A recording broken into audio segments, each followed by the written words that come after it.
Vector algebra में भाई projection कैसे निकालते हैं वेक्टर का, उसको समझ लो, इंपॉर्टेंट है आपका। तो projection of A vector and B vector कैसे निकालते हैं इसको समझो। देखो यहाँ पे ये मेरा ए वेक्टर है, ठीक है, एंड ये मेरा बी वेक्टर है। इसके बीच में जो बन रहा है ये थीटा हमारा मान लो एंगल जो बन रहा है, ठीक है। तो यहाँ पे बेसिकली आप देख रहे हो ए वेक्टर का प्रोजेक्शन किस पे बन रहा है, मेरा बी वेक्टर पे बन रहा है, ठीक है।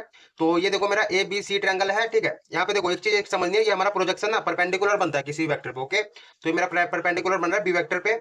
एंड बेसिकली आप देखो ए बी का मैग्नीट्यूड लिखने के लिए आप क्या ए बी भी यूज कर सकते हो, ए बी वेक्टर का मैग्नीट्यूड भी यूज कर सकते हो, या फिर मैंने इसको ए वेक्टर नाम दिया तो ए वेक्टर का मैग्नीट्यूड भी यूज कर सकते हो, ठीक है।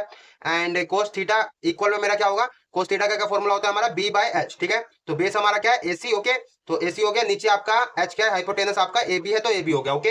एंड बेसिकली आप देखो यहाँ पे कोस थीटा को मैं ऐसे भी लिख सकता हूँ, ये वाला फॉर्मूला यूज कर रहा हूँ मैंने, स्केलर प्रोडक्ट या फिर इसको डॉट प्रोडक्ट कहते हैं। यहाँ से हमारा फॉर्मूला बनता है A vector dot B vector हमें निकालना होता है, तो हमारा ए वेक्टर का magnitude is equal to multiply में आपका बी वेक्टर का मैग्नीट्यूड मल्टीप्लाई में आपका कोस थीटा, ठीक है। यहाँ से मैंने कोस थीटा की वैल्यू निकाल लिया, ए वेक्टर डॉट बी वेक्टर, ये दोनों डिवाइड में चले जाएगा, तो ये वैल्यू निकल आई मेरी, एंड मैंने ये यहाँ पे पुट कर दिया, ठीक है।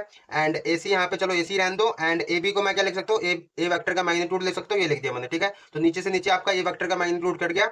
एंड बेसिकली आप देखो ए सी मुझे निकालना, तो क्या हो जाएगा मेरा ए बी वेक्टर, ठीक है, A vector dot B vector, and तुम्हारा यहाँ पे नीचे क्या बच गया मेरा बी वेक्टर का मैग्नीट्यूड। तो एक चीज ध्यान रखना भाई आपका, अगर आपको बोला हो projection of A vector on B vector, मतलब ए वेक्टर का प्रोजेक्शन अगर बी वेक्टर पे बनेगा, तो ऊपर तो चलो A vector dot B vector मतलब डॉट प्रोडक्ट होगा, नीचे आपका जिस पे बनेगा ना उसी का मैग्नीट्यूड नीचे आएगा, ठीक है। जैसे यहाँ पे देखो projection of B vector on A vector पे मेरा बना है, तो यहाँ पे देखो मैग्नीट्यूड किसका है, मेरा ए वेक्टर का मैग्नीट्यूड, ठीक है। जिस पे बनेगा उसी का मैग्नीट्यूड नीचे लिखना है, और ऊपर तो आपका डॉट प्रोडक्ट होगा, ठीक है।